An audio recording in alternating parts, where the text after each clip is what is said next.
Hello, everybody, and welcome to episode 6 of Unbothered by Rivera. As always, we have my sidekick, Zach Elk. What's up, Zach? You're not going to say hi, Zach? I'm over it. Really? Yep, over it. Why? I don't know, because, we can't do it all the time. We'll lose the magic, lose the thrill. Well, I'm good. Okay, well, I'm going to take your word for it. I don't have any reason to believe you're not good, but I did realize, here's the thing. I want to introduce our guest right now so he can jump in whenever he feels like it. Mm-hmm. And then, but I am definitely going to start with something else because I need to correct something, but I just don't want him to be sitting here like, I really want to talk right now. I am super excited to have our guest today. Our guest is Matt Claybrooks. Hello. Hey.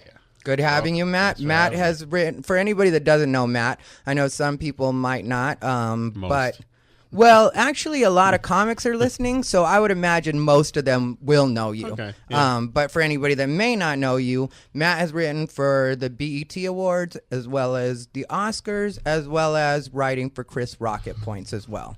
So is there anything else I should mention? Drinking problem? No? Okay. You caught me off guard. I was just like, wait a second. No, we'll get to that. Yeah, we can definitely get to your drinking There'll be problem. a lot of comics credits out there. Right. That's actually going to work out really well to what I want to talk about right here at the beginning, because here's the deal. Last week, I was talking about my situation with another comic, which I won't mention her name because it doesn't matter. I talked about her all last week. If people want to know her name, they can listen to last week's episode. But the thing was, I realized that I had told Zach that I was doing more of a PSA because, sometimes my status updates are like my ghetto version of a PSA. Yeah. And sometimes they're more throwaways. And this one was a cross between, because this one was one of those situations that I know you guys have had this happen to. Anybody that's on Facebook has had this happen, where you don't really know something is going on.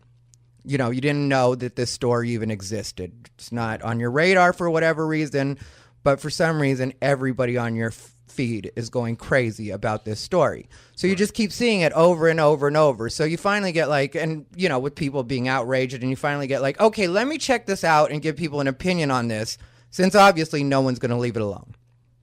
So what it was a Stanford rape situation. That's what it was. And my post, what I posted after I finally got tired of hearing about this and checked into it, I was like, can someone tell me why I'm supposed to care so much about this Stanford rape situation? Maybe rape was this chick's rock bottom. Either way, I'm not outraged for people that make terrible decisions knowing full well the world we live in.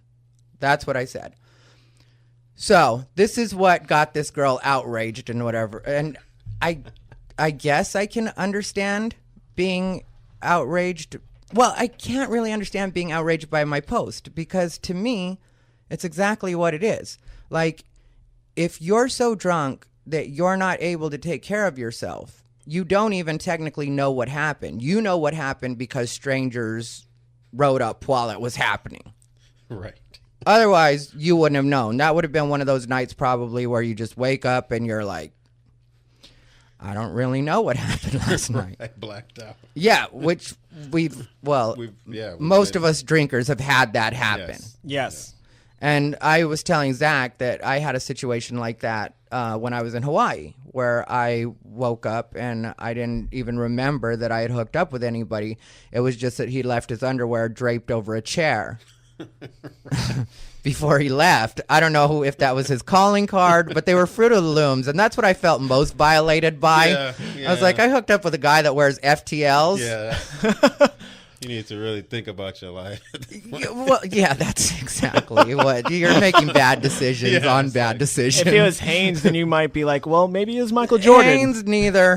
Hanes neither. Michael Jordan ain't wearing Hanes. Like, he wasn't wearing Hanes when he was selling them. He wasn't wearing them. No, it's like LeBron with the Buick. It's like, does he really drive a Buick? He's not driving a Buick. Like, I'm going to roll up in the Buick. Yeah, LeBron. Yeah, and so, like, people got upset with me about that, and I stand by those words because that's really the way I feel about it. And the other reason I get upset when people get so bothered about this is it's like, in my thinking, since I am a person, because I'll tell people on the post, and I know I told people on that thread that I've been in that situation. I glanced at the thread tonight. And I was like, I've been in that situation. People come at me with, well, you have no respect for yourself if you found yourself that drunk. And I'm like, okay, you're right. I have no respect for myself, and neither does that bitch. Just because she's a 23-year-old woman partying at Stanford doesn't make her better than me.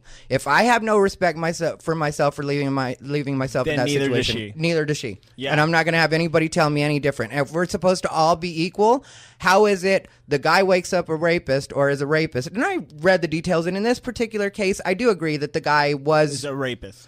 Yeah, but also at the same time, he claims that, I know this from reading too, he claims that he had consent and that she passed out as it was happening, which that's another situation. I've had another friend who was in, and this woman was damn near 50. And she was the principal of a school. We happened to be really good friends. She was partying. I got to see how principals get down. She got super drunk. She invited this guy over because he was her hookup. He came over. They were in the room. I'm in the living room, chilling like a grown-up. They're doing whatever they're doing. Then he comes out of the room and he was like, hey, I had to leave because your friend fell asleep in the middle. He was like, I feel kind of weird because I was literally on top of her. And he was like, and what does that say about me and what I can do sexually if she was able to pass out during it? Yeah, that's really the crime.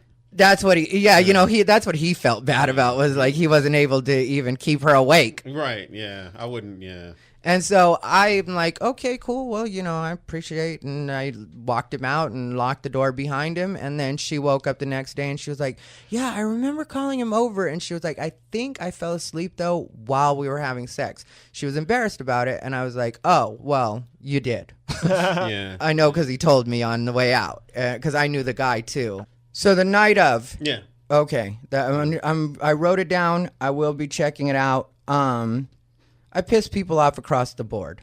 So no, I hear you. This is what I do. And it, like, the worst part for me is I don't even mean, like, it's not my intention. A lot of people think it's my intention and just kind of like, no, I just don't think about things in the same terms other people do.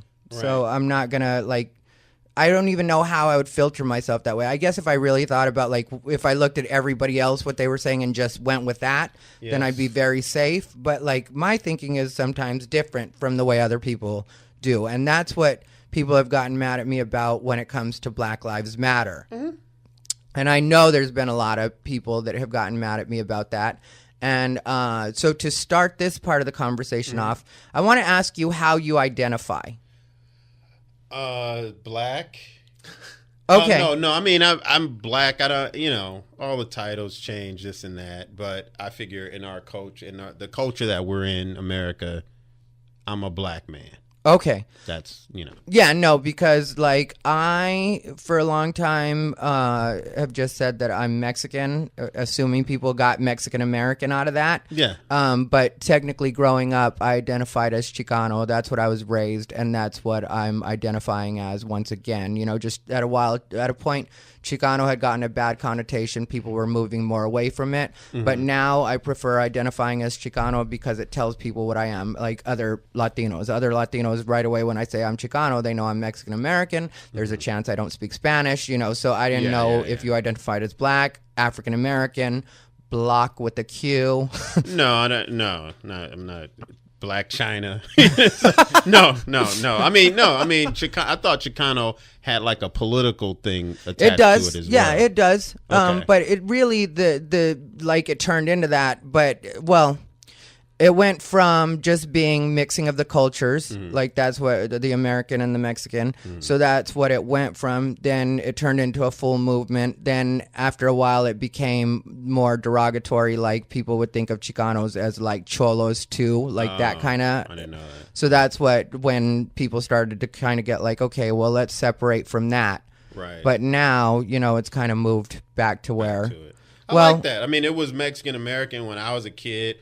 And we got it. We're like, hey, my buddy's from. I mean, they're from Mexico. Yeah. So, and they're here, and their parents are from Mexico. It was never an issue now. Latino kind of is all encompassing. It's like you could be Cuban, you could be Guatemalan, you could be anything, and it's Latino. So I like to break it up a little bit so I know exactly where you're from, so I can. That's talk, why I prefer saying Yeah. Chicano. Yeah, and that's why I asked you how you identify. Cause, Yeah, I've never been to Africa. Felt like we got sold out. Yeah, So might have. not that everybody did it, but I don't have any connection to that. I'm black. I'm from Compton. Some people That's prefer it. the N-word. Yeah. Some people say Negro, nigger, nigga. I don't know. I mean, I've used them all. Yeah. But I feel more comfortable with black. Black. So, Okay. Yeah. Good to know. So you've read some of my posts, I'm sure. I think I read one. I think what's your general belief or I on don't this? like Black Lives Matters Okay. because I don't really see them as a movement as much as a bunch of people doing what they want to do and calling it Black Lives Matters.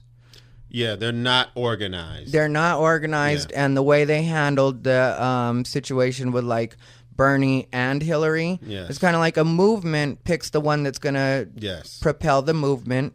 And I have issues with them as well.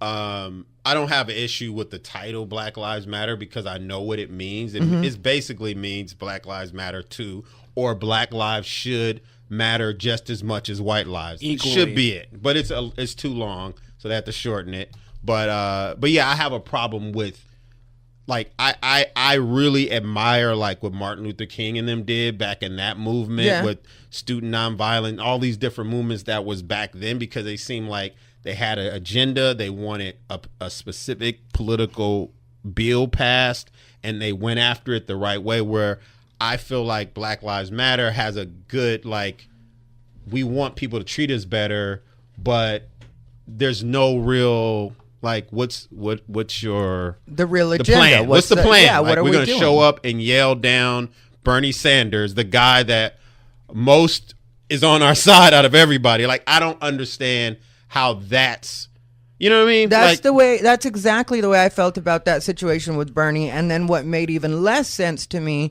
was another person went after Hillary, Black Lives Matter as well. And it's kind of like, no, if you're supposed to be a movement, you pick one. And then that's the person that you either support or go after as the devil, or whichever way you're going as a movement. Right. This is the way it has to work. It's not like you can like yell at both of them, because I think most people agree, even though I might not personally, that a Democrat in office is the best thing for the black community. That's what seems to be the consensus. So if you shout down both of them or make both of them look bad, the two people that you have running, it's kind of like, okay, well, what are you trying to do here? See, that makes sense. That's logical. And I think sometimes I think that movement it's kind of being pushed emotionally. Yeah. And when you're pushing I don't feel like Martin Luther King and them pushed it emotionally. They were like, we're trying to get the Civil Rights Bill passed. We're trying to get the Voting Act bill passed. That's a legitimate, we're trying to get this. This is what's being taken away from us constitutionally, makes sense. But just to be like, we're going to yell, like, what do you do after you yell down Bernie Sanders? Do you go home and drink and celebrate? Like, man, we told that motherfucker, like, what did you do? Like, what? To me, you should have a 10-point plan on how you think policing will be better, and this is what we want. And then you have a leader, you have a high infrastructure to where, who's the president? Who's the vice president? Send the president to go talk to Congress and say these things. That's what they did. And now I just don't feel like, it's like, what's the plan? That's the problem I had with the way that's working out. And people get mad at me for that. That's really what people get mad at me for, is I don't have emotion when it comes to that kind of stuff. I feel like that has to be done on strategy. Like, yes, there's emotion behind the other stuff that happens or the stuff that leads to it, but that has to be more strategy, and it has to be, and like the problem I have with the name Black Lives Matter is only that I don't think it's an effective strategy in the way that when people hear Black Lives Matter, they think if I'm not black, that doesn't affect me. And the thing is, police brutality is happening to people across the board. And even though it does happen way more to the black community and, in black communities. But the thing is, in my opinion, you take all of those numbers and make it seem like it's almost like a hysteria. You know what I mean? Like, this is happening to everybody right now, and you get everybody in on the movement, and then throw in the like, but hey, why is it happening even more here in the black community, you know? Yes. And that's, again, a strategy. In fact, I have I don't do it anymore, a web series called The Firing Squad, where we take shots at people, groups, things that we have a problem with. And we did an episode on Black Lives Matter, and it was the whole, we get what you're trying to do, but we just don't feel like there's a plan, there's a structure, and we don't feel like you're gonna accomplish anything. It's like being mad that you can't read, but never trying to learn how to read. Yeah. It's like, no, you can't just be mad at books. Fuck this book. Like, you can't. You know. Yeah. There's places you can get tutoring. Like, who do you want to talk to? Let's put you in some program. You know what I mean? Yeah, and that's what people get mad about too. Is they act like you're being racist just by saying like your strategy needs some work. If you really want this to be effective, and then if your automatic counter is that I'm racist, it's like, I've said nothing racist. But nobody really likes to be corrected. Like, even in like when you don't gotta like to be corrected. Like, that's right. the thing. Like, if you're actually trying to do something, like me with stand up, like I look at my stand up and I know where I'm trying to go with it. But the thing is, if I look at something just as what my stand-up is, which is basically a product that I'm trying to sell, then I can't catch feelings about, if an audience doesn't like something, it's not about how much I like it. It needs to be reworked in some way. I need to either rework the wording, or I need to do something so that that audience will get the same feeling that I want them to get, or get the feeling that I want them to get from my words. Right. Like, that again is strategy. Like, to me, it's just like when people say that, like, you know, like stuff like that, it's like, well, you're not even thinking like a movement. Yeah. You know, people didn't like a lot of what Martin Luther King was saying. Even people that he was doing it for thought that there was a different way, that he should have gone a different way, that he should have been more militant, that he had to deal with that and just be like, okay, well, that's one way to look at it, but this is why I'm telling you that it'll work this way. This is the most effective way to do this. Right. And I don't like that when people say, oh, you have a problem with this movement, so you're racist, or like we were talking about earlier, I've been accused of like, hey, you're a victim blamer or shamer or whatever. I don't even know which one it was, but it was like, no, because if I question something or just want to know all the fact, like, we live in a society now where if people deem something to be bad, you just have to be 100% against it. You're not even supposed to ask questions. It's like, no, you're against animals. No, I just want to know what kind of medication the dog needs. Nope, you're a dog shamer. No, how does that, you know what I mean? Yeah. How are you putting you in the same situation as somebody that's really racist, that's like, kill all niggers, and then you going, I don't know if the Black Lives Matter movement is the right thing. How is that both racist? That's not. So it's like, we know as comedians, like, I'm like you, where I'm not a contrarian. I don't go against people's opinion just to go against it. I feel like I just happen to have a different opinion than a lot of people, because I happen to look at stuff and not just go, what's the conventional wisdom, or what do people think? Let me go with that. I always go, well, why do people do it that way? And is that the best way to do it? That's why I find it insulting when people call me a contrarian.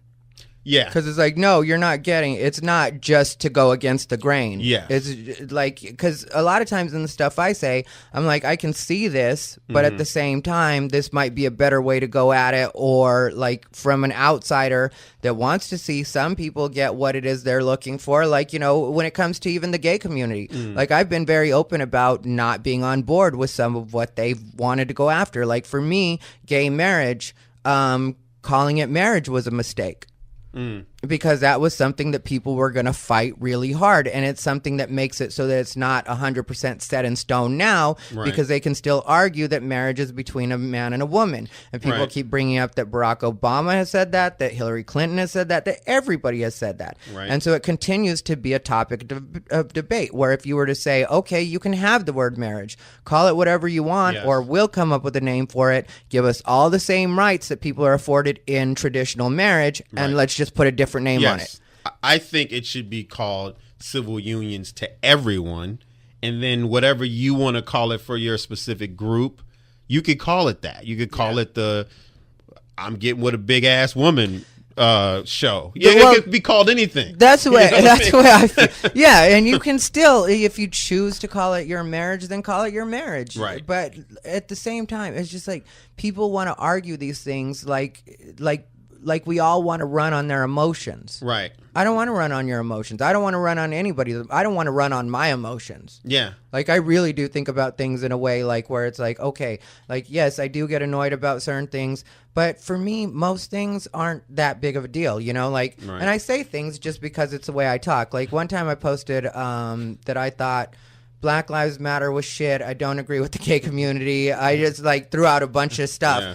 And then a bunch of people like got mad, which I kind of knew they would, but at the same time, I was just like, nothing I'm saying is wrong here. We just happen to come up in a time with social media where everybody is looking to find the next thing to chase or to be mad at, or it's just like we're collectively become this lynch mob that, oh, Bill Cosby, and then we beat him down till he dies.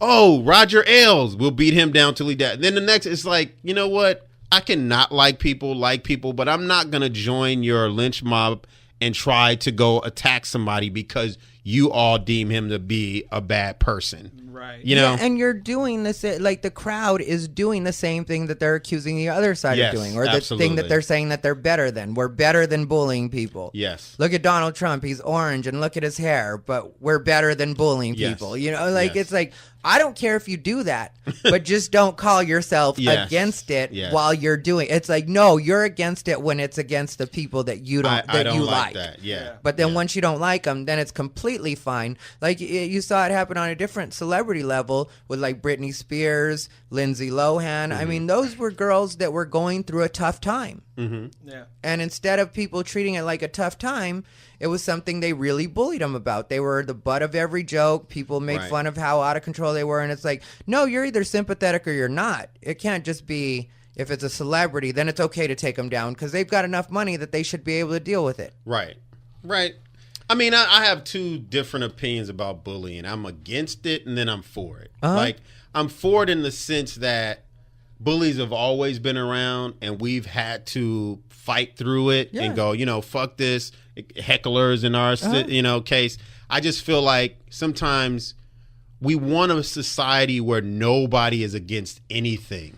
And I don't think that's ever going to happen. I think I agree with that. Like, I feel as if with bullies, sometimes it does go too far, but then at the Yes. same time, we cannot be a soft society. Like, we cannot Right. be so soft where it's just like, well, like he called me a name. Well, it's the reason we have what we have now. Like, it's such soft people. Like, Yeah. everybody's offended by everything. It's like words. Words are the worst thing in your day. Yeah. Like, Yeah. really, the fact that somebody used the wrong word and, like, all the new terms they make up, like transphobic, misgendered, everything's homophobic now. Is like, I'll hear about things and how homophobic they are, and I'll watch it, and I'll be like, yeah, that's not that homophobic. I don't even consider that homophobic. That's what I call a different point of view. Right. And I don't have to like it. Just because I'm a gay man, I don't have to be like, you know, I support this, so you can say it. I'm not allowing you to say stuff. We're all Right, allowed to right. say whatever we want to say. Right. We can't call them,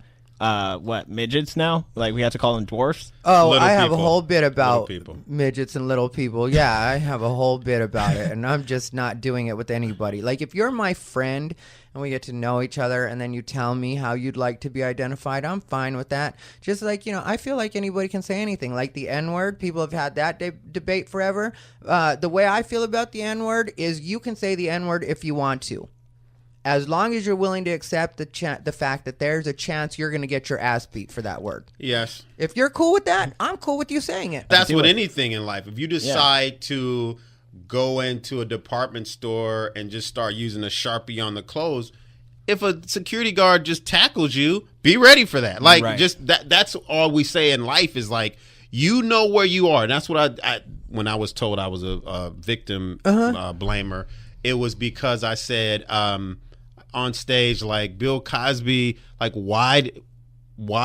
did they take the drugs? I wouldn't have taken the drugs. And I said, I don't eat everybody's spaghetti. Like, literally, like, I don't know what you put in your spaghetti, so I'm going to pass just because That's something that, you know, so and then, oh, you're a victim blamer and women should be able to go anywhere and do it. And I'm like, yes, that's true. That makes sense on paper. Women should be able to go anywhere, dressed any way at any time of the night and do whatever they want. If it was a world full of me, they wouldn't have any problems. Hey, there's a woman wearing that at 2 a.m. Who cares? I'm going home. But in the world we live in, I try to use the analogy, I grew up in Compton. I know there's Crips and there's Bloods. Yeah. If I put on all blue at 1 a.m. and go into a Blood neighborhood, should I have the right to wear what I want? Yes. Should I bought these clothes, I bought this hat, I bought these blue shoestrings. But what's going to happen to me? I'm going to get either my ass whooped or killed. Yeah. And that's the world we live in. We don't live in some other world. This is the world. So I told her, I said, a woman shouldn't be in Watts at 2 a.m. at the ATM buck naked. And she said, no, a woman should be able to do that. And I was like, that doesn't. So I should be able to go to Syria with a Bible in hand, yelling out shit about, Noah was the best. Moses is awesome. I'm getting my head cut off. And should I get my head cut off? No. Should we live in a world that people cut people's heads off? No. But do we? Yes. So we should operate like we live in the world we live in, not the world this utopian place that you want to be. We think so much alike because I feel the same. But you're assuming the responsibility at that point. Yes, that's the way I feel about it. Like if I do, because I've done some stupid shit, and I even tell my parents. This is something I've told my parents several times. If I ever die under shady circumstances, just leave it alone. It's exactly what it seems like. Right. Like you put your don't find out more than you want to find out. Yes. Just let me. That was it. I died in an adult bookstore. You take responsibility. To me, take responsibility, even if you didn't deserve to die. You didn't deserve. But I'm not gonna. I always tell. I talk about this with my wife. Like, why would your woman? You have to go out late. You have a show. Mm-hmm. Why not get your gas before you get? Why is it 1 a.m? You need gas, and now you happen to be driving past the worst neighborhood? Like, you have to put yourself in better. Dude, I know cops pull black guys over and a lot of times fuck us up. Yeah. So I know I shouldn't have to do this, but when I'm driving, if I have a hat on and it's past midnight, I take that hat off. If I'm a little bit back in my seat, I make sure the seat is up. I make sure if I have headphones on, it's only one, and it's my right ear, not the ear closest to the, so I do all of these things. I shouldn't have to go overboard, but I know how the world is. And to be honest with you, you won't catch me driving at 2 a.m. You're just not going to, you won't catch me. If I'm at a club, I'm leaving at 12:45. Like, literally, I put a curfew on myself because I know I want to live and achieve the goals that I want in life. And there's people out there that may stop that. And even though it shouldn't be, I do it. And it's fucked up that it's that way. And I will, hopefully one day we won't live in that world. But I've been fucked with by the cops so many times that I'm like, and I always look at what was the common denominators on all the times I ever been pulled over. It was the time of night. It was. So I'm like, if I've been pulled over 90% of the times it's after like 2 a.m, why am I'm not putting myself in that situation. It's like a checkbox for you. Yes. So therefore I don't do it. But at some point I have to live my life. So 12 noon I'm gonna drive. You know what I'm saying? No, that's the problem I've had with a lot of when it comes to the Black Lives Matters, and when people get so upset about that, it's like, a lot of times they'll say, like, this black person did this, but then if a white person does the exact same thing, and like in certain cases they deviate once they say certain things, when they're like, well, he refused to give up his ID. Well, a lot of us just give up our ID. So the moment you didn't give up your ID, that was you deviating from what the rest. So the experiment is no longer valid, or your comparison is no longer valid, Right? Because that took a major turn, and when people don't know who you are, right. But I try not to compare myself to people that don't follow the rule. I always go, all of my friends that are like, yes, sir, officer, here's my that's who I'm comparing myself to, and those people are like, I've been in too many of those bad situations to be like, you know what? Until I have now I'll Uber later. Yeah. Because then I'm not driving. Yeah. You know what I mean? Because a lot of it is, what it is they know a lot of black people don't have a lot of money. There's a lot, the unemployment rate. So they know statistics. They know a certain amount. If we pull over a certain amount of black guys, a lot of them aren't going to have their shit straight because they don't have the money to have their shit straight. So out of 10, we're going to find one that didn't have the up-to-date tags or the up-to-date. Even if he didn't do anything wrong.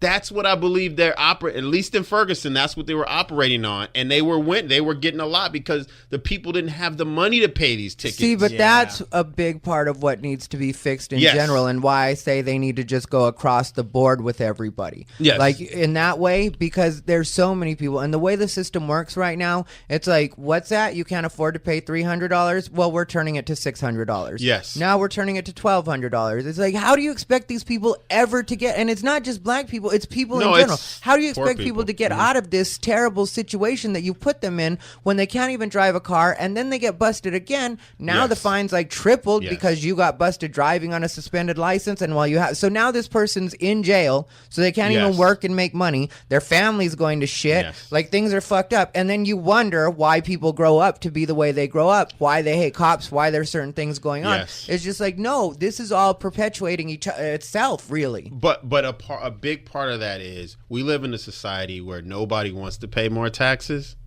So it's like, we kept your taxes low, but you fucking made the parking ticket so high. You're getting the money from us some way, and it sucks because it comes from poor people. Because it's because when I had an apartment in Miracle Mile, I had to park on the street because I didn't have a garage. So I was going to get more tickets than a person that owned a home that could park in their driveway. So it was like a poor person's tax. Oh, yeah.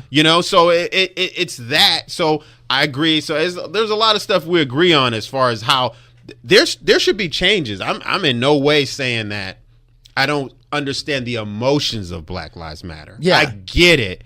But my thing is, your tactics won't ever change anything other than it shines a light on it. And yes, more people are going to Facebook it around and all that type of stuff. It's a cute hashtag for a minute. Yes. But you got to have, like, what are your top 10 things that you want to change? All the cops should have body cams. All the cars should have it should be these things, maybe not even 10, like 3 things, because if it's too many, nothing's going to get done. But there was that case recently where, like, they didn't even use the court did not use the evidence of the body cam for, like, a case. And I remember it was just like, well, then what's the point of the cops wearing the body cams? Like, if they're able to hide it for their own eyes, then that's pretty much them, like, controlling the situation of, like, all right, the public is not in control of it. It's only for us to protect our cops. That's the worst part about the cops, though, is what you find out about the cops, because this is another thing that I've explained over and over, and people act like I'm living as a white man in America. But, I am Mexican. I hung out in Mexican neighborhoods all through growing up, and I will tell you that cops do shady stuff all the time. Yeah. Like in Arizona, one thing that they did to my uncle one time is they beat the shit out of him. And to keep him from suing, they put him in a holding cell, basically a dungeon, until he healed up. And so he was just lost in the system. Nobody knew where he was, as far as, like, our family. No, and so then he told us when he came home, and we were just like, really? And he was like, yeah, that's exactly what happened. Why do you think? Do you think I'd go? And he isn't that kind of uncle that just disappears. He was like, do you think I'd just go missing out of nowhere? He didn't have no side bitch or nothing. Like, I was with my side bitch. Well, my uncle's so shameless. Okay. He'll probably hear and, like, he's so shameless about his side. We know all that shit. Okay, so as long as he tells you about his side bitches. I did a joke because when I was younger, he was a crack dealer. Okay. And one night he came out to a show, and I was like, yeah, I have an uncle who used to be a crack dealer. and you just see this arm shoot up and him start pointing at himself. Okay, so he's at least he takes responsibility for. That's what he is. actions, So like yeah. but yeah. He was, and they were calling trying to find out about him because that's the first thing we thought was jail. And so, like, my aunts and stuff were calling the jail and nobody heard from him. And we're just like, okay, well, and the way it works is there's no reason that they think that he should be gone. So it's not technically a missing person. A grown person can leave if they want to. How long Right, was he right. in there, though? Like 3 weeks. Wow. No, I've heard so much. This case in New York, some kid was in jail for 3 years. Yeah. They didn't take him to court or anything. Didn't charge him with anything. Like, how can you be in jail? That's so against like the Constitution. I know, but it happens. But the cops do shit like this. Yeah. When I was in Vegas, what they would threaten you with, and I saw it happen. Like as far as like them threatening people with it was they would John Doe you if you didn't have an ID and you didn't want to give them your shit. They would John Doe you, and then they could keep you for as long as they wanted to because they could say it took forever for the prince to get back. So once you got John Doe, you were fucked. Yeah. And that's something they would threaten people with. They'd be like, "Do you want us to John Doe you? Because we can do that as well." And then it turns into another thing. Yeah. So I mean, there's definitely should be police reform, but I agree. If you make it about everybody, then you're gonna get more people. And I felt like that's what Martin Luther King and them did. I think when people saw the news, it was like dogs are biting people in suits. Yeah. Like that's the thing about TV. If people wear suits and like nice church clothes, people are on your side. But when you're like, I got a T-shirt and a skull cap, like I don't care how good you do it. It's all optics. So it's like, what are our optics? What do we wear? How do we do this? When we do yell people down, how do we do it? All of those things, because otherwise, once you do something that people hate, they're not going to listen to anything else you have to say, and it can be good shit, but they're not going to listen to you. Yeah, and if you go a more nonviolent and, for lack of a better word, submissive route, they look even more brutal. Yes. Where if you put up any kind of struggle, then you look. It See, looks if like they would have listened, they wouldn't have got it their looks ass like beat. a fight. Right. That's what I thought. Diamond did really well. Philando's girlfriend. yeah. I forgot what her last name was. Yeah, but that's what I thought she did really well. Was she really? And it's too bad the shooter happened the next day, because I felt like between Philando, like his record as a person and the way people like all loved him and they couldn't find anything on him that was terrible or that he had done. I thought between the way, he had lived his life and between her record or not her record, but her behavior on camera, I thought she had really made it like the perfect where it's like, there's nothing they did wrong. Yeah. At first I was like, this bitch ain't trying to hold a wound and try to, you know what I mean? I was like, help me, bitch. Yeah, like, I felt this that shit. when I first But then saw, eventually I was talked to and was like, yeah, that was the better thing to do because she's not a doctor. She needed to record this. So, because at that point he's been shot. His arm almost got shot off, close range. Just videotape it in a professional way. So, hopefully some justice can happen. Yeah, but then the thing that disappointed me with the Philando situation was a couple days later, MTO came out with that footage of her on Facebook Live, her and Philando smoking weed in the car with the kid. I mean, that doesn't help. But you don't. Again, what's most bothersome is MTO put it out. Yeah, like that's the thing. Media Takeout is supposed to be a black blog.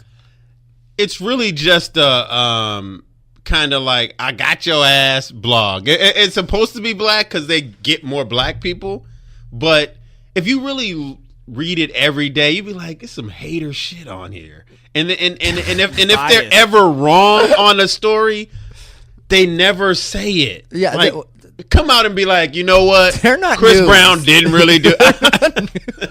Who are they? I don't know who the fuck. I don't even know either. I'd be like, but they're haters, man. They'd be like, one day Amber Rose, oh, she's killing it. She got the best body to ever live. And then the next day, she got them booty injections, y'all. It's like, how do I have the best body and then you fucking with me the next day? She's a good mother. Yeah. Then the next day she's a hoe. Right, You're right. like, wait. Right. She the baddest in the business. How you the baddest in the business? And then you're, oh man, look at her without makeup. The baddest in the business, the worst in the world. You're right. like, all in the same week. And no in between. There's no transit. Like if there were comics, you'd be like, what the fuck are they doing? Yeah, but it just, I mean, like it did disappoint me. I was talking about that with my best friend, and she was disappointed by it too. I was like, why does MTO have to be telling us this? Why couldn't they let it be one of the white side, or something that's a little more mainstream? Like TMZ or something. But MTO, it's like they're so ghetto. It's like everybody has pictures on their sites. They don't. It's just words. Like, come on, guys. Y'all can, like, literally. It's 2016. Like, templates they could get. Like, they don't even have to spend money to What about Bossip? I don't even really go on. But for some reason, I go on Media Takeout. And then I go on Diary of a Hollywood whatever. Okay. That's a good one, too. And it's just like, and I know most of it is bullshit. You just want to see, like, if they got Amber Rose naked or something. Because they'll have a good picture or two. Like, okay. My best friend is from the East. You knew Renee, right? I know that name. Like, she's black. She's from New Jersey. Yeah, I'm sure she's I met her, technically Caribbean. Like, her I know grandma or whatever. Yeah. And so we're still best friends. Oh, like, cool. she ended up moving back to New Jersey. But, we've been friends the whole time and hanging out. And she'll send me, like, Bossip links. MTO links. It's the best of. She sends a lot of just TMZ and mainstream stuff too. But like if you ever see me posting about black news, it's because Renee sent me something overnight. I woke up. Yeah, it's the worst. What I don't like about black celebrity news is all the real like hip hop. What's the show? I know what you're talking about. Love and Hip Hop. And I don't care about these. These are not stars to me. Stars to me are actors, people that dunk on people like LeBron James. A star is not, you're acting, you're Nene Leakes. That's not a star to me. You didn't do shit to be a star. That's across the board, though. You know what I mean? Just it depends on who the quote-unquote stars are. Because, like, if you're looking at Star Magazine, the ones they really focus on are, like, the Housewives of OC sometimes. And I feel the same way you do. To me. I'm not going to read this article because I don't consider this person to be a celebrity. They didn't I don't do care what's shit. happening in their life. Right. You know how hard you work to be a comedian and be great. How are you gonna give credit to somebody that just throws water in people's faces? Like that's not Yeah, and I don't like I watched Housewives of Atlanta for a couple seasons because me and Renee were on that. Like we were on that for that. Like let's watch Nene. Let's watch binge watching. Yeah, I watched a couple seasons of it, and then I was like, I got tired of them in the last one, and I feel that way about most of reality TV at this point. Right. The only person I think is super smart that everybody hates on is Kim Kardashian. Yeah. And that's just because she's I always love it when somebody's able to turn something that's very everyday into, like, a huge business. Like, it's one of the reasons I liked Pamela Anderson. Because she was a beautiful blonde in L.A., which means nothing. Like, technically she was from Canada, but L.A. is where you make it. Yeah. And so, basically, there should be nothing special about Pamela Anderson. But she was able to turn it into such a business. Yeah, and Kim is definitely, she is a corporation. I mean, having the family and the sister and, hanging out in Hollywood. I mean, all that, but it was what she did. People that look like her are kind of a dime a dozen on Sunset. Yeah. You know what I mean? Yeah. It's not like, oh, wow, I've never seen that before. And especially when she started out.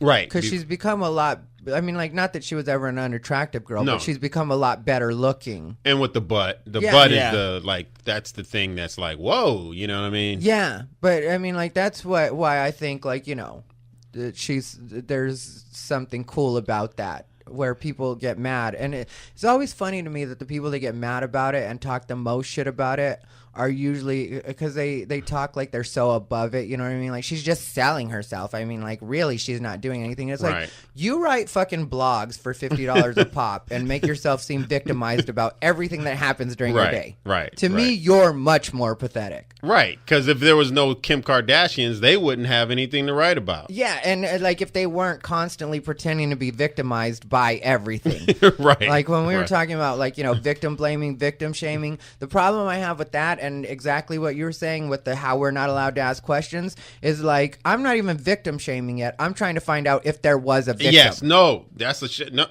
how can you? How dare you not believe? Yeah, I just believe told you women. it's You a don't victim. believe Yeah, women. exactly. How do you? You hate women. You realize there's more than 3 billion women on the planet, so you have to believe all 3 billion of them, or you're a shamer. And Get the fuck out of here. And if I don't believe one, I obviously hate all of you them. hate all women. Including my mother. I've been told that. You must hate your mother. And Right. It's like, my mother, I'll tell you one thing. My mother's not out getting fucking drunk. Right. Tell you what my mom's not doing right now. No. Yes, if my mother gets raped, that is definitely rape.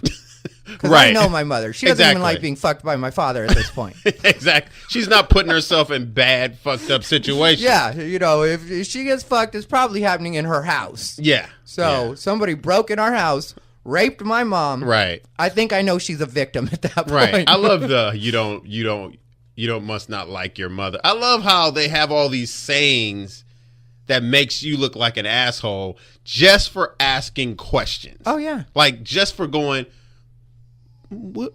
How much did you have to drink? Oh, are you saying that I know I'm just because last week you had 18 shots. Uh-huh. Did you have 18 that night? Like I just want to know. Like what happened? Like and we're bad people. Like even with the cops, like I don't think every police shooting is bad. Me neither. I believe probably half of them are good. I can't say because they're not on video, but I would say a good percentage of them because there's criminals out there and there's people running at them on high on shit, maybe holding shit or hands in there. I don't know. So there are bad, but my thing is that I have to see it. You can't just tell me another guy got shot to death. Video. Let me see that. Yeah. No, I completely agree, but I do believe it's more than It's half. probably more than half. And because like there are certain times where the person may not be like, or like for example that one lady, what was her name? The one that died in the car. Sandra Bland. Sandra Bland. Like it's just She like didn't die in the car though. She died in the jail. Yeah. but the fact is like the fact of how they had her hanging out too long. they had her, and the Yeah. way her attitude was and everything, it's just like, well, you were pushing her buttons, like you were doing this to her, and like, You know what though? Because I've been in the position she's been in, the exact position where, because the big thing was they asked her to put out her cigarette and she got pissed off, and I felt the same way with the cop before, but I just threw out my cigarette and was like, okay, now what do you want? Right.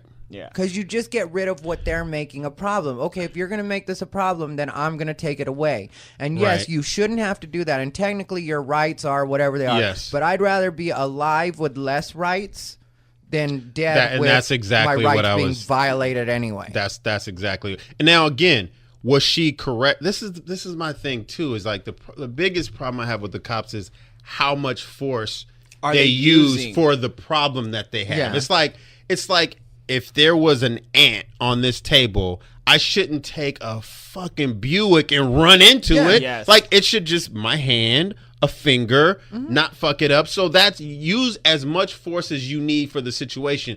You shouldn't have to shoot somebody 16 times in the back for some shit. Like just I don't know what they train them to do, but it's just like it's just too much shit for that problem. Like that you can handle that a little bit more diplomatically. Well, then you get in trouble on that side too, which is what's annoying. And you want to know what else is annoying? That we got cut off right there. And we talked for about another hour. So you guys won't get to hear it, but it was great. Matt told us the secret to life. He told me when I was going to make it. He read my palm. It was quite an episode you guys have missed out on now. And I'm going to be honest with you guys. The name of the podcast is Unbothered, but Ty Rivera is bothered right now. Very, very bothered. Thanks, Zach. no problem.